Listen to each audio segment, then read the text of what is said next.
안녕하십니까. 에이스 팀장으로 변신하기 20강입니다. 자, 같이 한번 살펴보겠습니다. 자, 오늘은 정기회의 개최에 대한 반론 처리.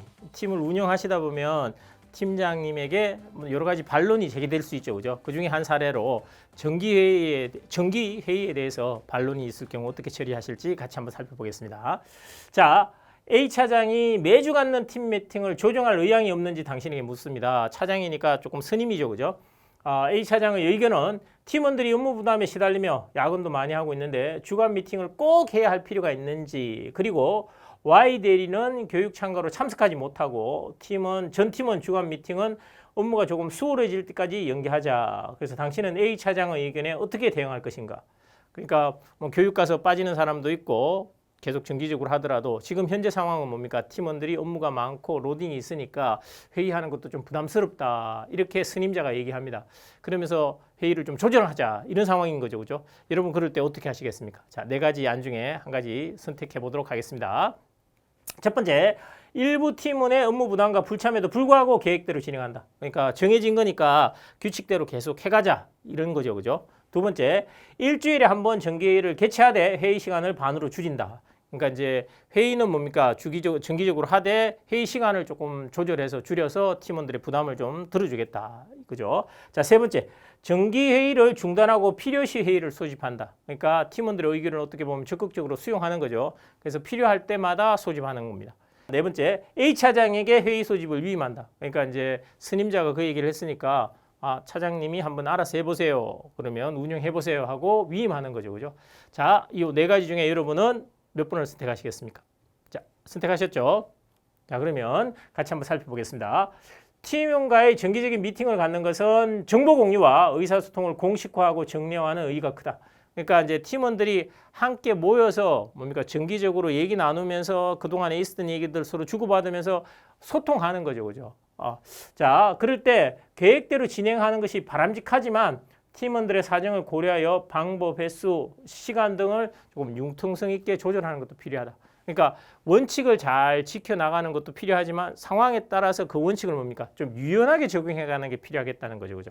그 부분을 참고하셔서 같이 4가지 안에 대해서 한번 검토해 보도록 하겠습니다.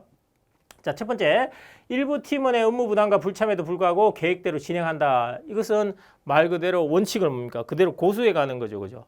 그럴 때 어떻게 되겠습니까? 팀원들은 팀장님이 상황은 고려하지 않고 옹고집이다. 뭐 원칙주의자다. 뭐 이렇게 얘기할 수 있겠죠. 그죠? 자, 두 번째, 일주일에 한 번 정기회의를 개최하되 회의 시간을 반으로 줄인다. 이러면 어느 정도 효과는 있을 것 같습니다. 팀원들이 뭡니까? 회의 시간이 반으로 줄었으니까 심리적인 부담은 들 수 있지만 그래도 정기적으로 계속 해나간다는 것에 대해서는 뭡니까? 부담을 느낄 수 있겠죠. 그죠? 일시적인 조금 어느 정도 효과는 있겠습니다. 자, 그리고 정기회의를 중단하고 필요시 회의를 소집한다. 이것은 계획대로 진행하는 것을 취소하고 수시로 회의를 하게 되면 의사소통 공식화가 와해될 것일 수 있고 이렇게 되면 팀장의 미팅 원칙에 대한 리더십이 무너지고 팀워크가 약화될 수 있다.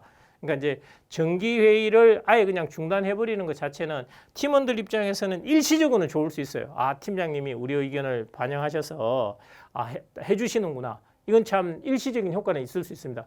그런데 이게 뭡니까? 지속되거나 또는 이렇게 되면 정보 공유 어떻게 하시겠어요? 중요한 건들은 어떻게 공유하시겠어요? 그죠? 팀원들이 또 언젠가 다시 회의를 시작한다 그러면 어떻게 느낄 수 있겠습니까? 불필요한데 또 해? 뭐 이럴 수 있잖아요. 그죠? 그래서 원칙을 잘 고려하셔서 어떻게 변형하실 건지 고민하시는 게 필요할 것 같습니다.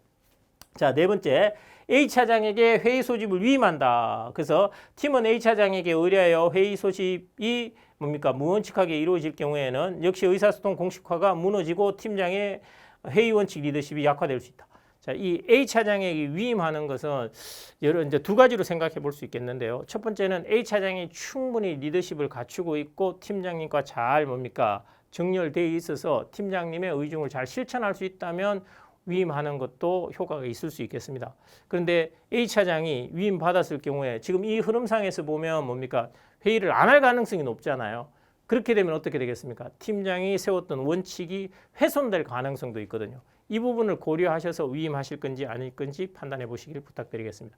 자, 여기서 핵심은 실제 원칙을 팀을 운영해 가다 보면 상황이 여러 가지 상황이 예측하지 못했던 상황이 벌어질 수 있지 않습니까? 이럴 때 원칙과 융통성을 잘 조화시키는 게 필요하겠습니다. 자, 고사성어 중에 수연불변이라는 얘기 있습니다. 수연은 뭐냐 그러면 상황에 따른다는 얘기고요. 불변은 변하지 않는다. 원칙은 지킨다. 이런 말입니다. 그러니까 팀 운영 원칙을 잘 설정해 두신 이후에 그 팀 운영 원칙이 상황에 따라서 적절하게 뭡니까? 이렇게 유연하게 적용하시는 건 필요한데 원칙 자체가 훼손되지 않도록 하시는 게 핵심입니다. 자, 그걸 잘 운용하셔서 에이스 팀장님으로 거듭나시길 기원하면서 감사합니다.